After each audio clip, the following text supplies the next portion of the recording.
I saw this video by John Kutsch. He's a big thorium proponent, thorium nuclear power. I like this guy a lot. I saw him a long time ago, over 10 years ago, in a Vice documentary about thorium. And it got me that documentary really got me hooked on thorium. Um, so I was gonna play this video because I want to compare and contrast him and like Electric Viking, who's another person I listen to when it comes to renewable powers. More just because I think Electric Viking, he's just a funny dude, and I love his energy. John is like seriously into thorium, where Electric Viking is really into solar and EVs. But let's listen to John real quick. A link below or over there somewhere. We're going to put a link to that stuff. But let's talk about the new mandate to outlaw coal in 8 years. But first, we'll compare it to things like this is a wonderful use of land. I'm here in Illinois, by the way, and I'm watching thousands of acres of land being put to horrible use. These windmills, man, that is a real energy source there. That's great stuff.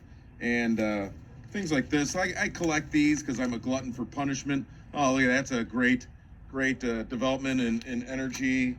I could go on. I've got hundreds of these clippings. I like to see the destroyed solar cells, the fragile little snowflake solar cells. Look at that. Look at this thing. I'll just put that out there.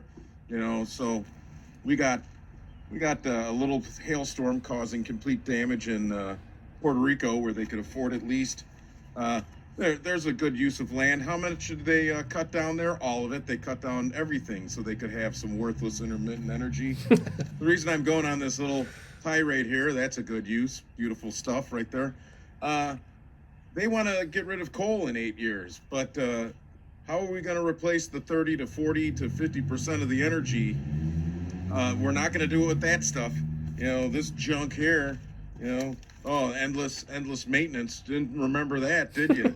Have to repair in the Midwest, especially where the dust from the farms comes in off the field and shreds your windmills to pieces. Shocking. Oh, they didn't think about that because all they think about is their tax credits and their tax subsidies. So why don't we think about a real energy solution? All right, so he's going to get into nuclear, right? That's his case. He's really not into this solar and wind. And so then on the other extreme is we have Electric Viking, right? So solar has passed 100% power demand in California, over 100%. And this has happened in conjunction with batteries now becoming the primary source of electricity in the evening peak between 6 to 9 p.m. when the sun has gone down. All this excess solar now is being used, and California's grid is being rapidly transformed into one of the most advanced grids on the face of the earth. Who would have thought this would happen? Well, California thought it. Hello, my friends. Welcome to the channel. Okay, so Electric Viking lives in Australia. He thinks the California's, we've got it nailed, we've got it figured out, and that we've solved all the problems with solar panels. And we do, and to his credit, like, we do a really good job. Like, this year we've been killing it, producing tons of solar, even putting it in batteries and using it. And we haven't got rid of natural gas, and I have videos explaining why it's gonna be harder, because we're gonna have electric vehicles online. There's gonna be AI, there's crypto. The power requirement for California is just gonna go up. And we're going to need more solar and more batteries and all that. But anyway, we are doing a good job. And I'm not on either of these extremes. I'm kind of in the middle, and I'm just going to talk about a few things. So I like both perspectives here. I think one thing is California and Nevada are pretty benign environments, and we never really hear about solar farms getting destroyed in California.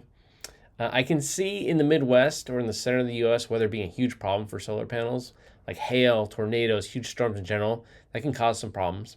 But then I wonder, how hard is it to replace a broken panel? I mean, I suppose if your entire solar farm gets wiped out that in one big bad storm, that would be a huge problem. So can they make panels that can withstand a fierce hailstorm or bad weather? So right now I kind of feel like that's doable over time, and they'll get burned by some storms, and this is how things will evolve. On the other hand, it does seem ridiculous to cover the earth in panels. I mean, it's such a brute force, non-elegant solution. You'd think there'd be a better way to do it. But then of course, panels are getting more efficient, and then we even have nanoparticles coming, maybe with like up to 80% efficiency. I kind of forgot what he said, but Matt Farrell does it. He just did a video on that with quantum dots.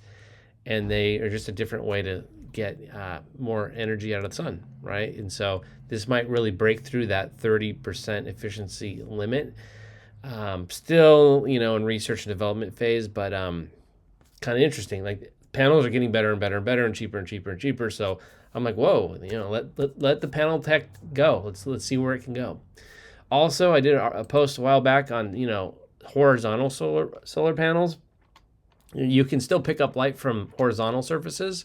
In some cases, it's like better because it gets like more of the evening and the morning sunlight, and so when you start getting to 3-dimensional with panels, you're like, oh wow, there's a lot more power we can suck up. Okay, so my conclusion here is like basically don't stop either technology. Work on nuclear, work on thorium, right? Work on solar, work on wind, and really what this is it's a hedge against these different techs, right? You want to hedge your bets here, and so you want to keep going. Maybe solar will be really amazing on rooftops and on the side of structures. Maybe we don't have to like deforest places for solar panels. We can get a lot of juice just out of like our rooftops and our city environment. Maybe as we make panels stronger and more efficient, it really helps a ton. Maybe solar will only be really put in certain geographies where the weather is somewhat benign, like desert environments. I'm thinking like Nevada, California, Australia, Morocco, North Africa, places like that, where there isn't extreme weather. But thorium and nuclear plants will be nice, constant carbon-free electrical supply that we can always depend on, right? It's nice to have that base load. And thorium and molten salt reactors are getting safer, right? They're really efficient. They're a great way to put a lot of constant energy supply on the grid. I do worry about this other issue, which someone else brought up, which is just like how the Earth is actually retaining more heat in general. It's not necessarily the global warming or like the carbon dioxide and methane issue. It's just like we actually aren't reflecting as much energy back out into space as we're creating so much heat internally on the planet. We're not cooling off as fast. The rate isn't fast enough, and so our overall base temperature is going to get warmer. So apparently in 400 years we're going to boil the oceans. That's something crazy I read, but that's my fear is like we need to, even nuclear might be a problem with that if you consider that problem. But for now, I think we should work on nuclear. I also think that there's like this weird. It's possible that nuclear power plants can sell to battery plants when the price is right. I think that's kind of interesting. So we have like this really neat ecosystem that's forming as long as the energy markets are smart.